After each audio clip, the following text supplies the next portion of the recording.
Yeah,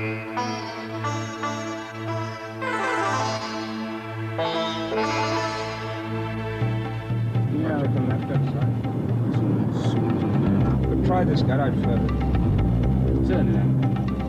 We'd been looking around Bradford for weeks for another transit, but they were like gold dust, the ones we wanted. Very hard to find.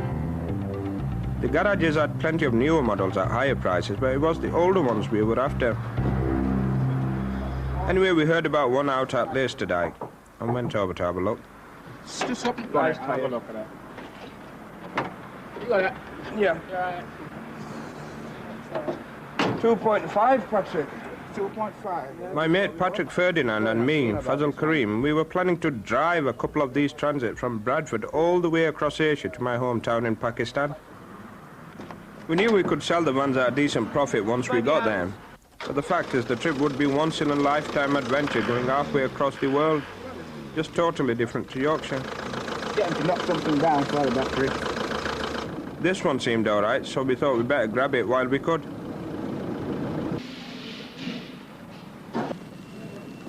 We'd got hold of another one a couple of months back, and we'd taken it to the local mechanics to get it properly sorted out, give it a good service, beef up the suspension, make it a bit stronger.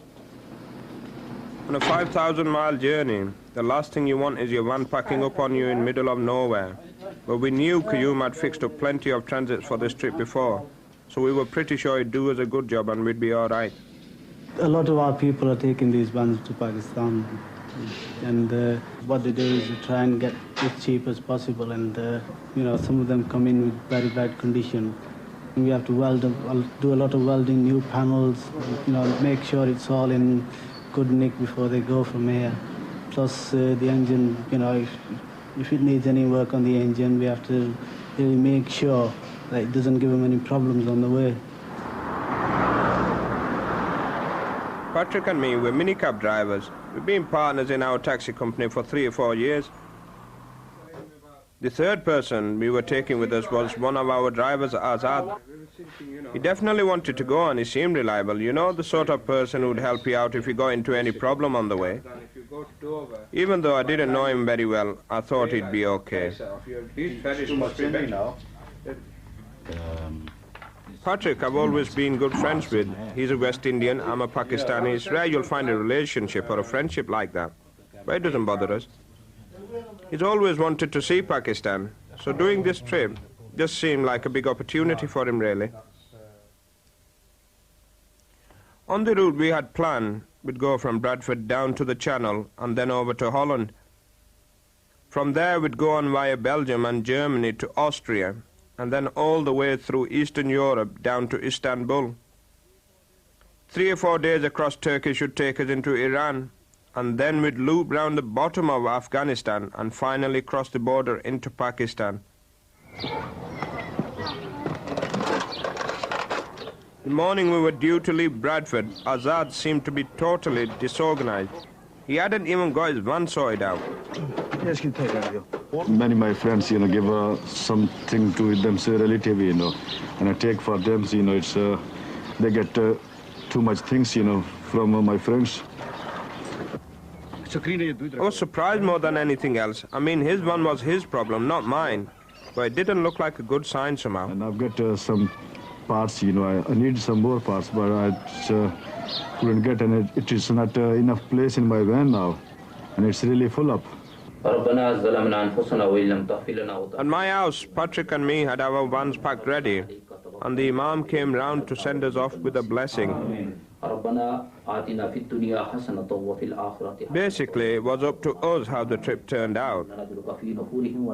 But as a Muslim, I also had faith that Allah would be looking after us while we were away on the journey.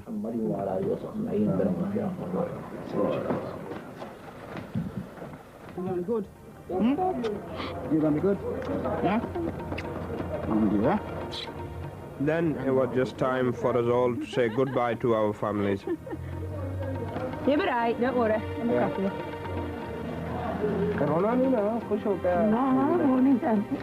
I felt pretty confident about the trip, and it was only a few weeks away I'd be seeing my wife and kids again. You're gonna look after your mum, eh? I was still getting a bit emotional about it all. Okay, Allah ne wala khda hafiz. Allah hafiz. Yo bhi theek hai. But I knew if I started crying, well, everybody else would too. Allah ne wala. Allah.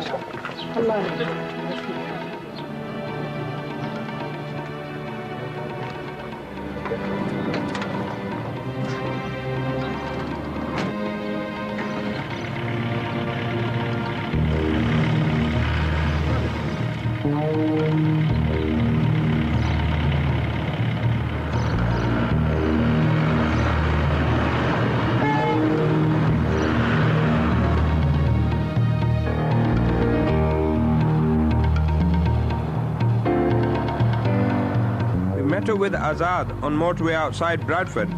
The clown had put a load of burnt out seats on his roof rack and he was planning to take them all the way to Pakistan.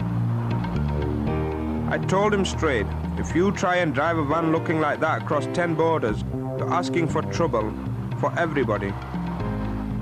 But he wouldn't shift them.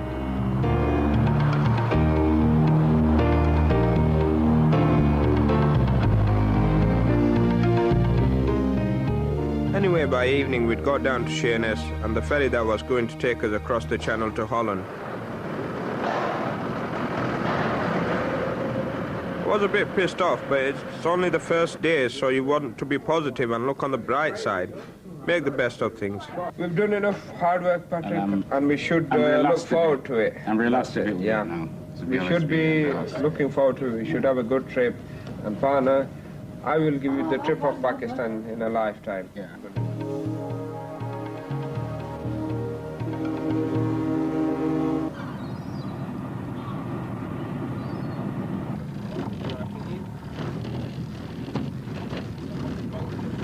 Patrick and me had a rough night on the boat, and we drove on the dockside late next morning.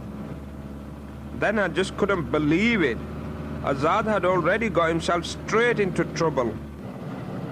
Because of the rubbish on his roof rack, he and his lad Iftar, who was travelling with him, were pulled by the Dutch immigration and interrogated for 3 hours. My passport, and they said date is not right. I showed them 2 passports and other document, driving license, and they said we are not satisfied. What happened was, the dickhead showed them 2 passports and a driving license, and they all had different dates and places of birth on them. I showed, Why, I showed them everything, and they said... He's been living in Europe for 25 years and he still couldn't see why the officials were suspicious. Yeah, well, they like to, waste time because they've got all day to do. They could have deported him straight back to Britain. And frankly, the way he'd been carrying on, he bloody deserved it. So, now they let you go? Yeah, they let me go. Okay. Yeah, just a minute.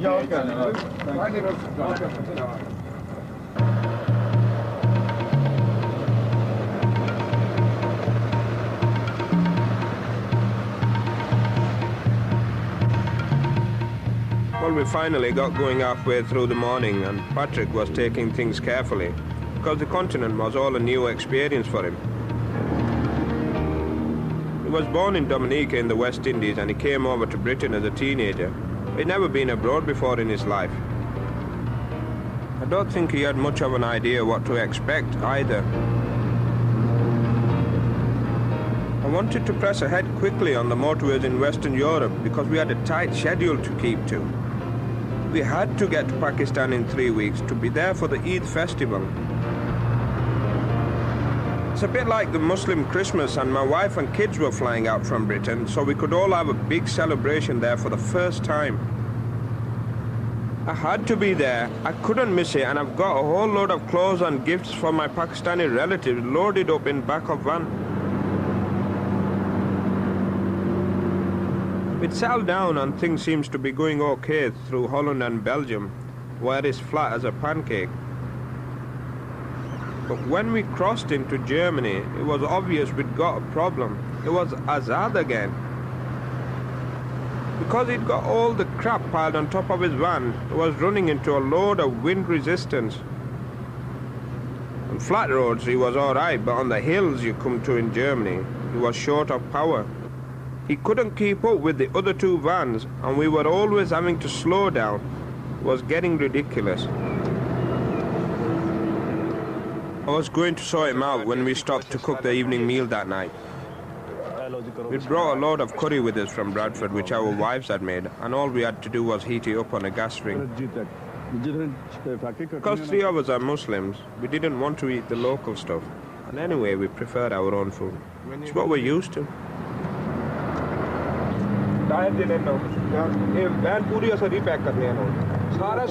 When the meal was over, I just told Azad straight, the junk on his roof had to go, no argument about it. There's no way Patrick and me were going to be held back and lose valuable time just because of him. When you come on a trip like this, you might expect all sorts of aggravation from everyone else you meet, but not from someone from your own community. I knew then I'd made a mistake. If he'd got properly organized in Bradford, he'd never have needed a roof rack. Now he had to sling everything he'd got in the back and still find space for him and his lad to stretch out. There was no chance they'd get a decent night's sleep in there. It looked like a bomb site.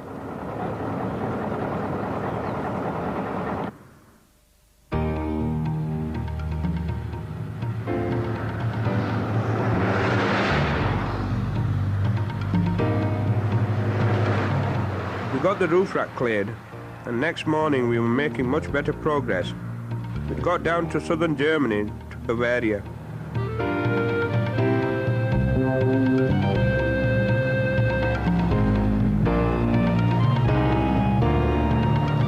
Before lunch, we got to what's one of the main milestones on a journey like this, crossing the river Danube.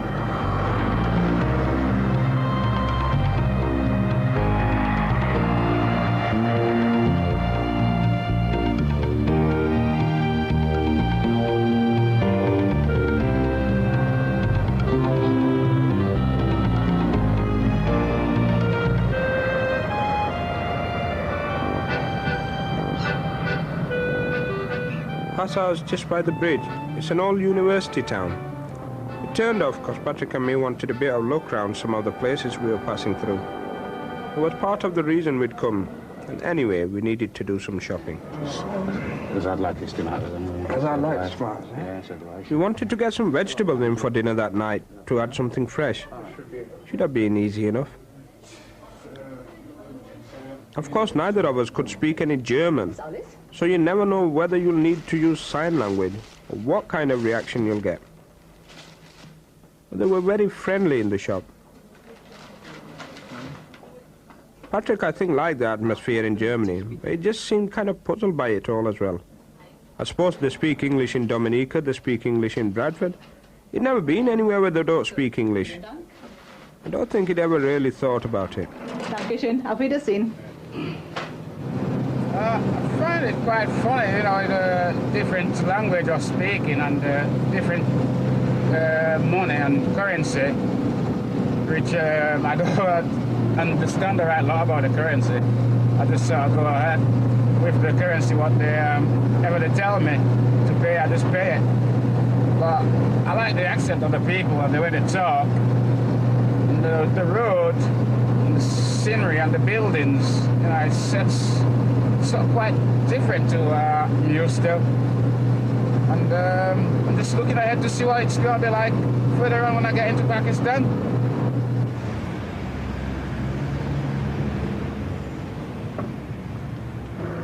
By the Austrian border, I was just beginning to get a bit worried about what might happen. I knew I'd got a problem with Azad, but with Patrick, we were getting along fine. But he didn't really seem to have found his feet yet. Patrick is a good pal of mine, but with him being his first time going abroad, and he's never done a journey like this, it's a long journey, I'm just starting to wonder if he will be able to carry out the responsibility, because you have to eat sensible, drink sensible, drive sensible, and it just makes me wonder if he's capable of that duty.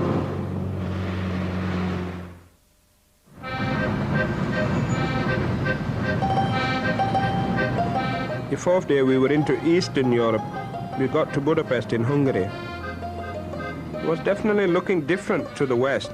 A bit run down, lots of little shops and stalls on the street, that sort of thing. But big cities are a nightmare for keeping three ones together if you don't know the road, so we didn't hang about.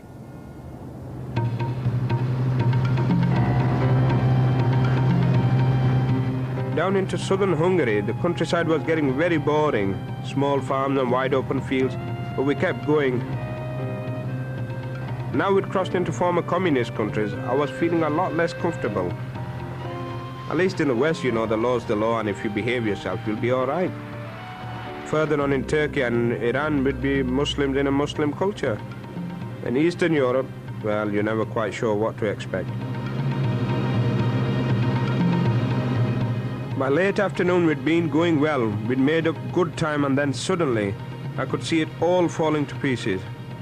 As we came to the frontier with Romania, we ran into a 10-mile queue of trucks, all lined up waiting to cross. It was going to be the same old-style hassle you used to get at a border in Eastern Europe, the kind of thing that should have disappeared along with the Russians. It looked like we'd be stuck there for a couple of days at least and totally mess up our schedule. In the end, we only got stuck on the border 6 hours, thank God. But the first time we drove in Romania, Azad was half asleep. We got lost and separated. We were up till midnight driving around the streets looking for each other. I was just getting totally fed up with him. Now, like, we've been on the trip for, I think it's 5th day now. I'm beginning to wonder if this person was suitable to be in our crew. Because every time he is mourning, complaining, you know, I've never seen him smile since the day we left. Fair enough, we all miss our families, we miss our homes, but once you are away from home, that doesn't mean that you have to be miserable or put a miserable face and annoy other people. In Romania, you feel like you're in a totally different world to Germany or even Hungary. The truck drivers are complete bloody lunatics, and the roads are terrible too. They're narrow and full of potholes, and you try to swerve round one and you just go straight into another. The loaded one in the wet is very dangerous, especially when you're braking. Romania just seemed like a peasant country. You wonder whether money's much good to them, whether they don't just swap everything, barter everything instead. Looks like it must be 40 or 50 years behind Britain. It's going to need a lot of help from somebody to get proper development and a proper economy running.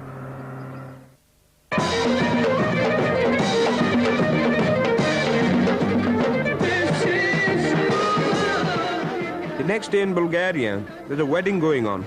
We'd stopped outside by the road for a snack. They just invited us in. It was very kind of them. We became sort of special guests at the party. Maybe it was one of those traditions of strangers bringing good fortune or something. I don't know. Anyway, it was kind of a bit of luck that happens when you're traveling. Something you really enjoy, but you could never plan.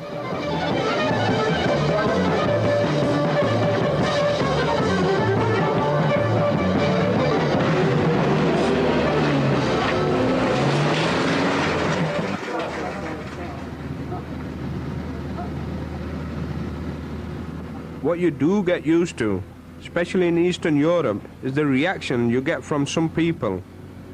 Sometimes just by the look of them you can tell, you know they're hostile to you. They don't want to know you at all. And sometimes they just want to mess about and take the mickey. I think particularly in Romania and Bulgaria, they're not used to seeing too many black people and Asian people. And a group like us really confused them why as to what we were doing there. But you can definitely sense a bit of racist feeling sometimes. The one place you know you'll always get aggravation is at a border.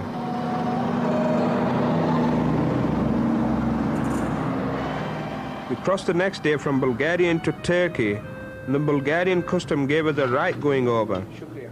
They're just greedy, the whole lot of them. You can't avoid it. We were furious for the simple reason they wanted us to pay them a bribe for us to exit the country. We didn't pay anything to enter the country. Why pay to exit the country? But unfortunately, we had to do it. They're just messing you about, wasting your time, because they were laughing all the way along. They were after a video camera, you know, and nothing official. They asked me, in my have you got anyway. sex tape? I say we're Muslim. yeah, they asked to me as well. Nothing. I think they're all corrupt. They're definitely corrupted, you know, no doubt about that. I mean, when after that we left. Yeah. Yes, English money, Dominican money, Deutschmark. Oh, yeah. And I said, Deutschmark and English money. Yeah. Deutschmark. Deutschmark. So you give it to him, and you just... I gave him 10 Deutschmarks. Is there? I said, receipt? No receipt. Go. Right. What the hell do you make out of it, you know? Consensus straight away, can't you? They give too much headache. God help them.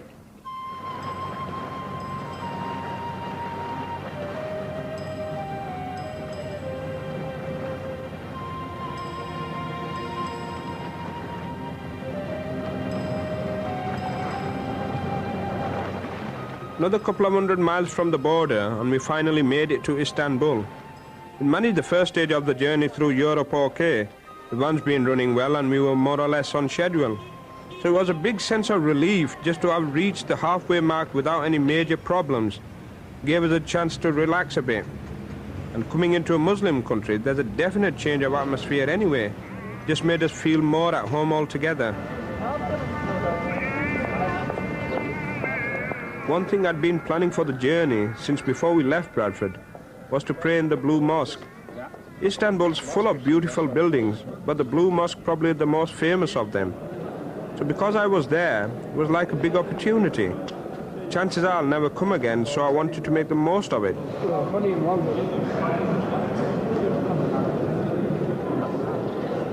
You can see there are Muslim pilgrims about, but when you get inside, it doesn't really feel like a normal mosque, because all the people in there are just tourists chatting and taking photographs and generally making a noise.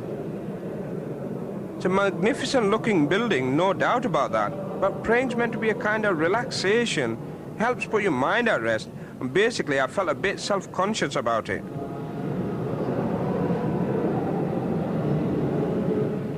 Azad and Iftar came along. Obviously they didn't want to pray because they didn't have any clean clothes. But Azad's mood did seem to have changed since we got to Turkey. Seemed to have lightened up a bit. And I hope to God that was a good sign. Last year, it's Bulgaria and Hungary and Romania. I didn't eat anything. We didn't cook anything, there, because people's war is very rough, And in this country, this is Turkey is a Muslim country, And I eat everything now in here. I'm very happy. Next day we were heading out of Istanbul towards Ankara. We got caught up in rush hour on Ring Road. The traffic was all jammed up. And then I got a nasty surprise.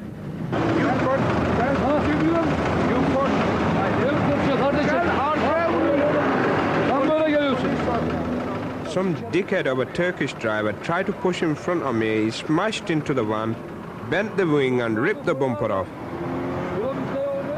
Fortunately, there was a policeman there, or the Turks would have probably just buggered off and left us. But at the end of the day, if you can't speak the local language, you're not likely to get justice. If you're lucky, you'll just avoid getting completely stuffed. We got a few quid off them eventually. It was just like a token payoff.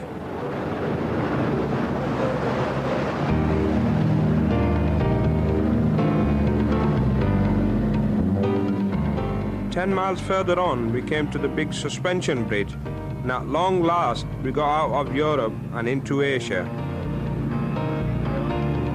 It should have been a nice moment for Azad, but halfway across, he realized he left his passport in Istanbul.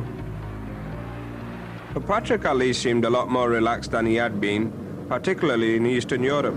I was on the way through Romania, called into a restaurant, and the guys in the restaurant, they was amazed to see me, they was all just staring, stood looking at me like I was something from the different planet. Obviously they haven't seen a black man or a West Indian come past that area.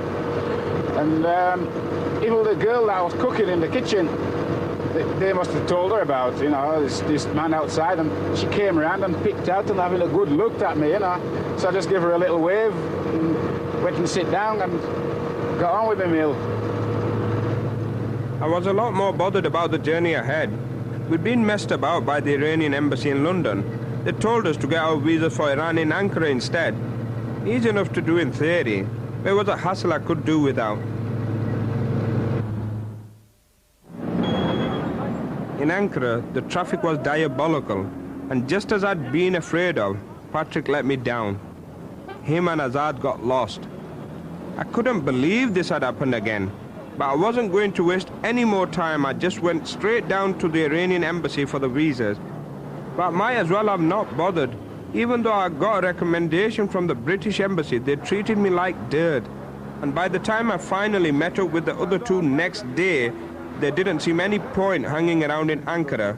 If that was how the Iranians were going to behave, we'd do better driving on to Erzurum.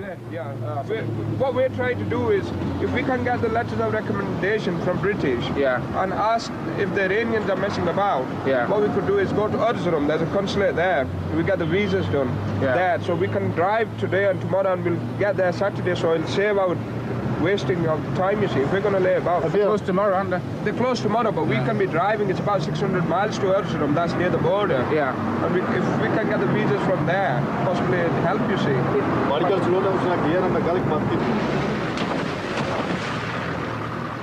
One thing I knew about Turkey was the roads in the east of the country were terrible. So I definitely wanted to get the accident damage to the van looked at before we left Ankara.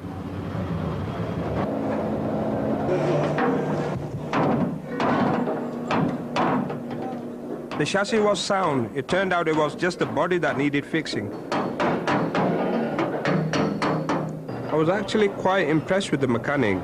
He managed to reshape the wing without damaging the paintwork anymore. That's tricky. If they know you're a foreigner, they'll never see you again, so there's no comeback. You're always kind of half expecting to be stitched up. But this lot did a very good job on the van, and they treated us well, so it was nice.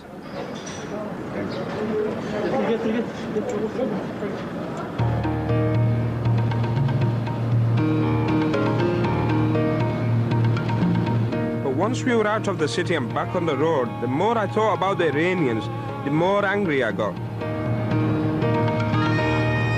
To be honest with you, they haven't done us any favors. With us being Pakistani Muslims and being fellow Muslims, they are supposed to help us. We went for the visas.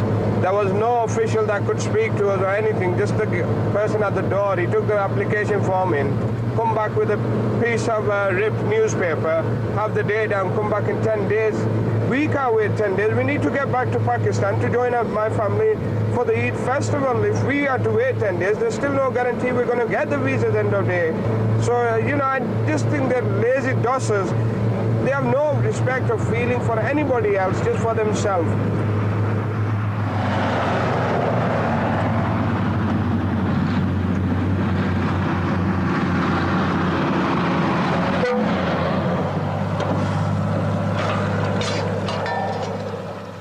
Miles further east, we stopped by the road again for the night. No bandits about that we could see, but you can never be too careful. All right.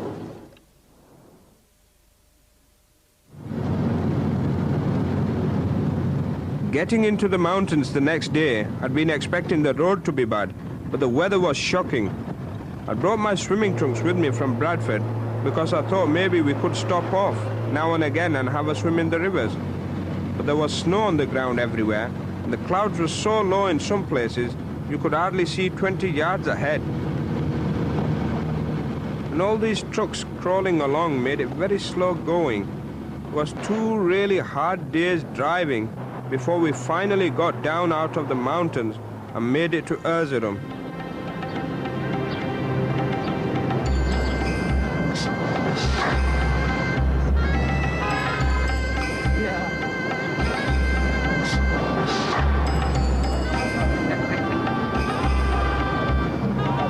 We were close to the Iranian border now, and you could definitely tell by the look of the place and the people it was much more like Central Asia here, and much more like Pakistan. So for the first time really on the whole trip, I felt like we kind of blended in a bit. We weren't obviously outsiders, perhaps not Patrick, but certainly the rest of us. We were feeling a lot better generally, and the day after, we headed straight off the Iranian consulate to get the visas sorted out. We didn't want to get delayed any longer than we had to. I was pretty confident that the council here would see us right. Quite a few of my friends had driven to Pakistan this way before, and they'd got their visas in Erzurum without any trouble. But I couldn't have been more wrong. If the Iranian officials in Ankara had been bad, this lot were even worse. They've totally refused us for no reason at all. They've stitched us up, which, he says, oh, give us the Pakistani embassy's letters, recommendation letters, this and that. And then still there's no guarantee. Particularly with Patrick, he said, no way, if it's a British or Pakistani recommendation, no way, we don't want to know. They're totally, I don't know the words, but they have buggered us up for our journey. When he told him to bring the embassy letters, and he said to him, we'll get visa. He says, I don't know. Look. He says, well, letter for you. He says, like me, him, no chance.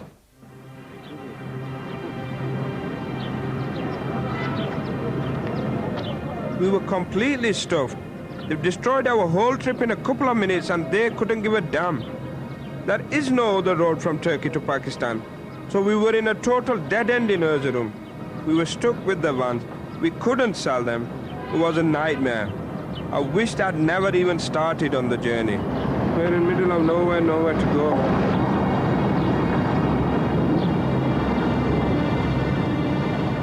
Whatever we did, wherever we went, we'd be wasting time and losing money. And I was sure we'd miss getting to Pakistan for the Eid festival. It was one of the worst days of my life, no doubt about it. There was only one thing that might possibly help us. Hello, is that the British Embassy? Yes, could I speak to Kevin Mowbray, please? The British consul in Ankara knew who we were and he'd given us some help already.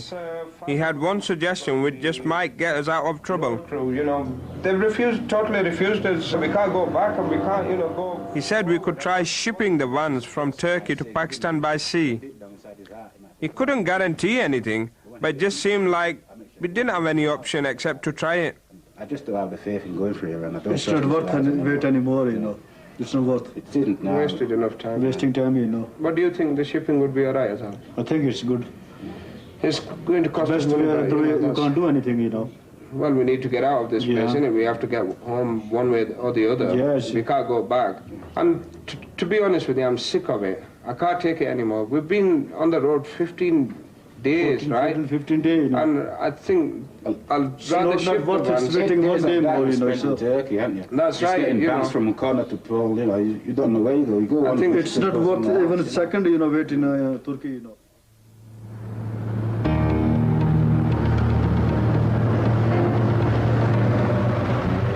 Well, we had a good night's sleep, and then we just got back on the road next day and headed off for Mersin on the south coast. There was no point hanging about in Erzurum. Anything that could possibly get us out of trouble had to be worth a try.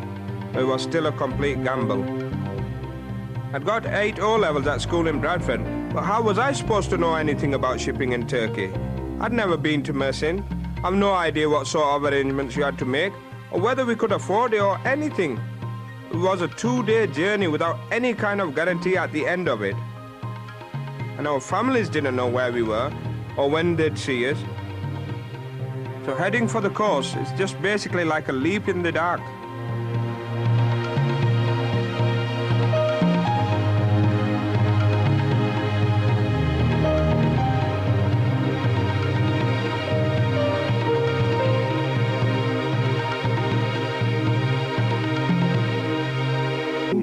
तकरीबन 400 मील है 2.5 weeks sleeping in the back of a van. You get pretty fed up with it. But at least if you're comfortable at night, you can handle all the driving well enough next day. I was alright, but most days Azad and Iftar looked totally knackered.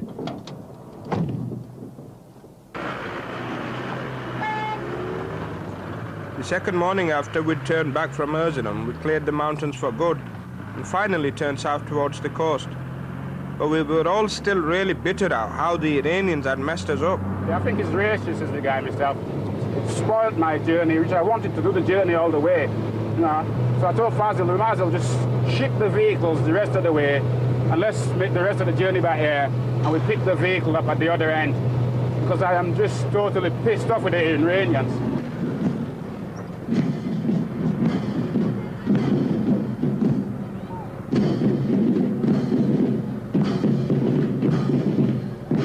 couple hours later, we were just driving through this little village, minding our own business, and we saw there was some kind of festival going on.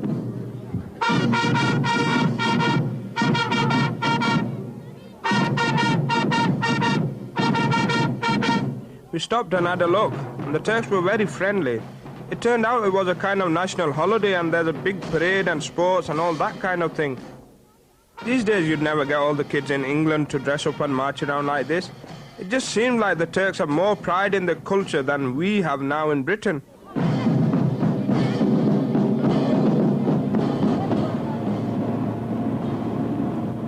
The dirt road was full of ruts, and it was knocking hell out of the van's suspension, and you could feel it in your backbone all the time. But eventually it changed back to tarmac again, and at the end of the afternoon, we arrived at the south coast.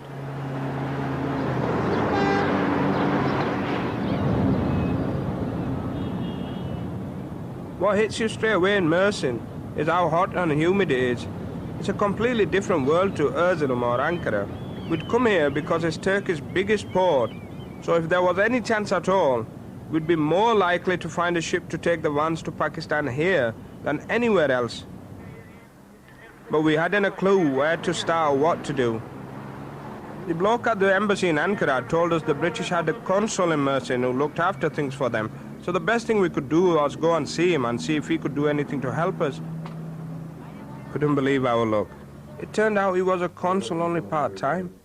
His real business was a shipping agent, so he knew all about everything. The power of attorney should include your name, your wife's name, and his name, because one of the vehicles is... What we had to do was sign over power of attorney on the vans to Andre, so they could clear custom and be exported when a ship for Karachi came in.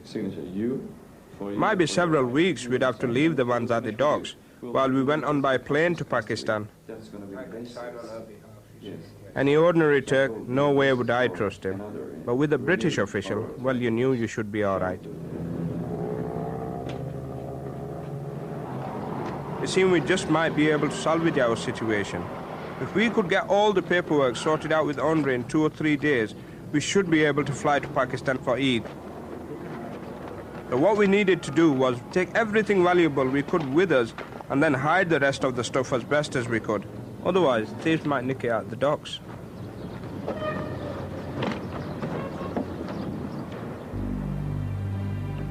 Of course, it all turned out too good to be true. Next day we heard what the shipping was going to cost. 4 times what we'd been expecting.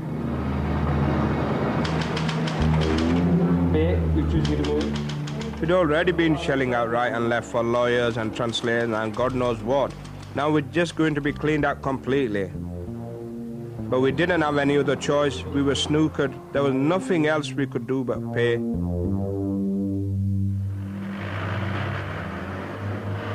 It was costing us a bloody fortune. But at the end of the day, the British embassy had saved our skin. And at least us and the vans were going to get home to Pakistan. Well, that was the way it should happen. Because as we drove the vans down to leave them at the docks on the last day, to be honest, I was wondering whether we'd ever see them again, or what sort of state they'd be in if they ever did get to Karachi. We'd been knocked about so much, I was just losing faith in everything. We did finally get out of the docks and onto the bus station, but not before the Turkish customs took another $100 off us in bribes. You know, it's like the law of the jungle in a place like that. If you don't pay up, you just won't survive. At least with the British officials, they deal with you straight. You know where you are. But once you're dealing with the Turks, well, it's another thing entirely. Yeah. We're just totally pissed off and we're exhausted. We've run out of money because we didn't expect certain big problems like this to occur. And we're waiting for the bus to Istanbul. Once we get to Istanbul, then we can fly from there to Karachi and Islamabad back to our Pakistan, and that will be a relief. One thing what we want to do is get back to our country.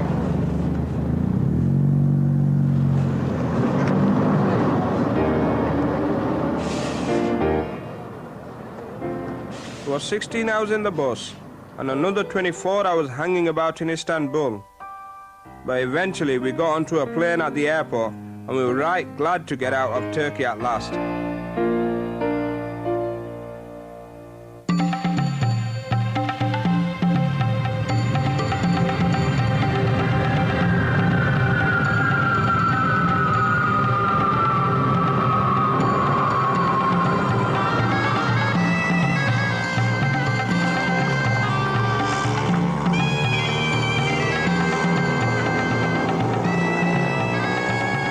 Pakistan hits you in the face a bit when you arrive.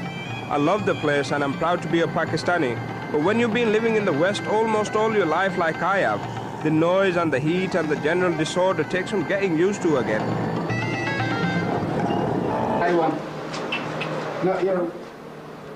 All the time we'd been stuck in Turkey, my family hadn't known where we were or when we'd be coming to Pakistan.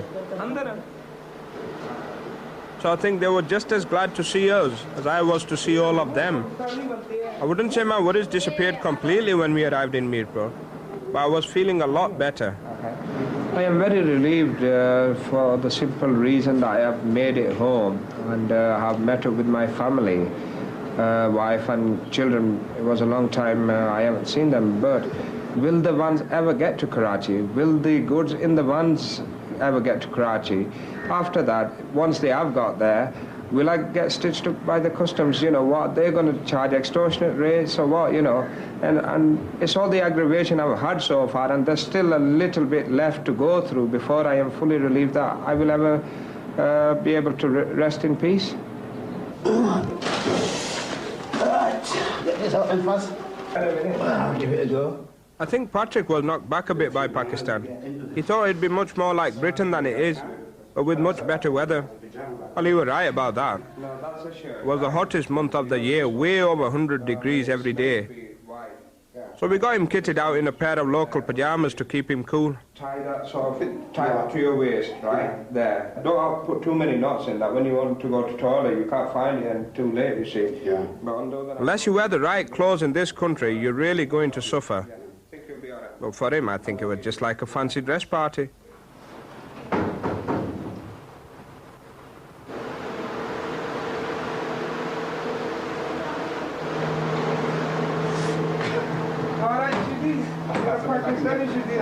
Keep that down, attract attention. How's it feel? Oh, this is cool. It's better than having a sticky t-shirt to you. That's it, you know, it's loose as well. Yeah. All right, let's go. All right.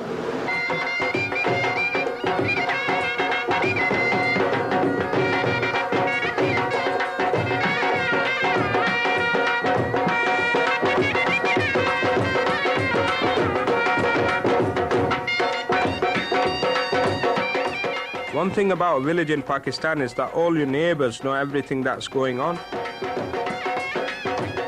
So the word got out really quick that we'd arrived from Britain. The next day the local musicians turned up and they played a few tunes as a kind of welcoming ceremony for us. It was very nice.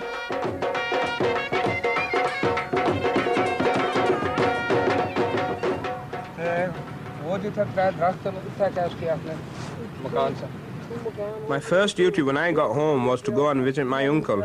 He'd had a family tragedy a couple of years back when there was a big flood in the area, and I hadn't seen him since then to offer condolences or anything. My uncle's been trying to explain to me exactly what happened when the flood came to Pakistan. He lost all his land, he lost all his animals, and the sad fact is he lost 4 of his children. And you can't replace the children, you can replace everything else. His house was just about there where the 3 trees are, and that is the reason I brought one of the vans to assist him, that he could start a new business and get back on his feet and lead a normal life again.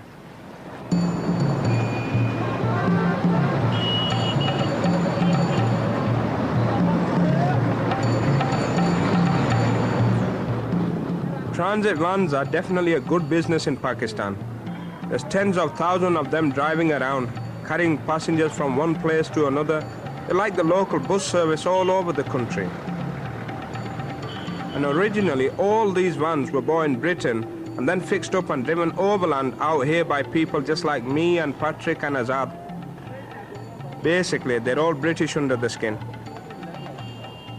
You can import them at cheap tax rate and then sell them on. or else you can get one of your own relatives to start work with them. If our transits were ever going to arrive from Turkey, that's what we'd been planning.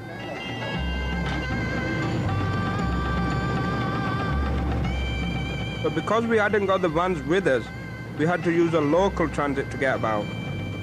Patrick was keen to see a bit more of Pakistan, and he wanted to go on to Gujarat to visit an old mate of his. He'd been in the minicab business with him in England a few years back.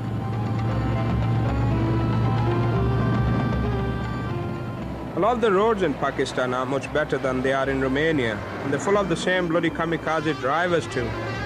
And it felt a bit strange to be sitting in the passenger seat when for the last 3 weeks we'd got used to spending all day behind the wheel. It's not exactly what I'd planned to be doing when I was in England.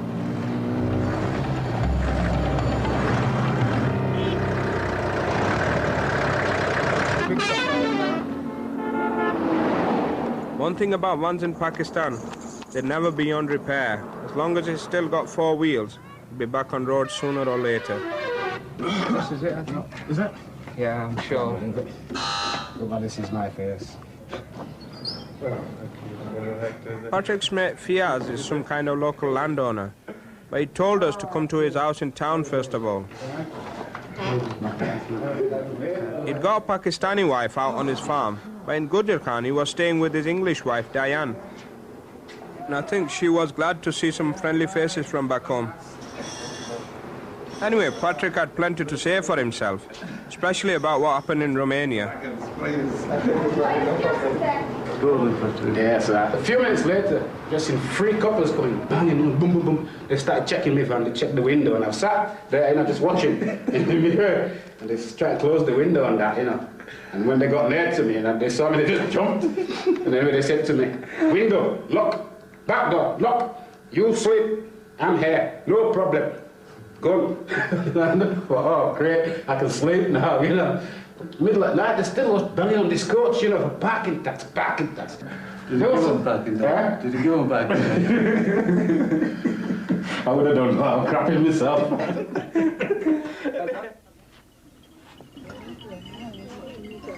Azad's village is out in the country near Gujarat, and I wanted to go and have a word with him while I could.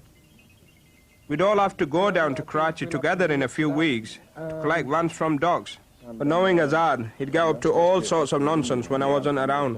So I wanted to make quite sure he was under control. I think, yeah, after a few days. All right. See you later. Back in Mirpur, the whole family was busy getting everything ready for the Eid festival. New clothes is one thing, you can make them for the kids yourself, or you can go along to the tailors and get it done. And then you've got to get a load of extra food in for the big meal.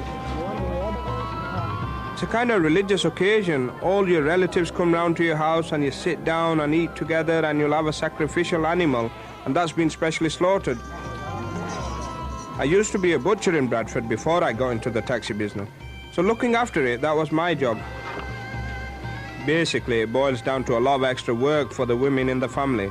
But everyone enjoys it. It's one of those once-a-year occasions you're all looking forward to.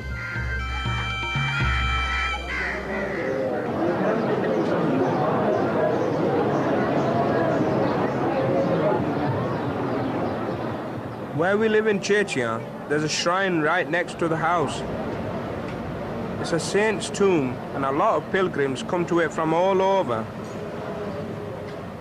And because I'm a Sunni Muslim, I believe in the saints and the prophets, and I like to go in and pray there too. On a journey like we'd done, despite all the hassles, we had eventually arrived in Pakistan in one piece. And in my heart, I was thinking the saint probably had some involvement in it. So I'd like to pay my respects and show some thanks.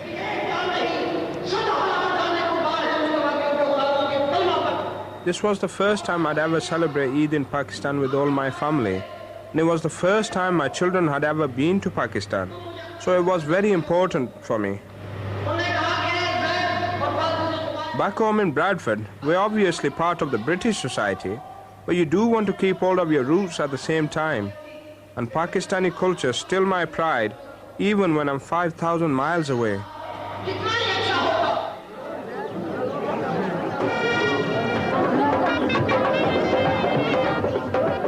journey, it was basically aggravation all the way. But I did feel it was worthwhile. We all got back in time for Eid one way or other. So it felt like an achievement in the end. But once is enough. Next time is the plane all the way. Definitely.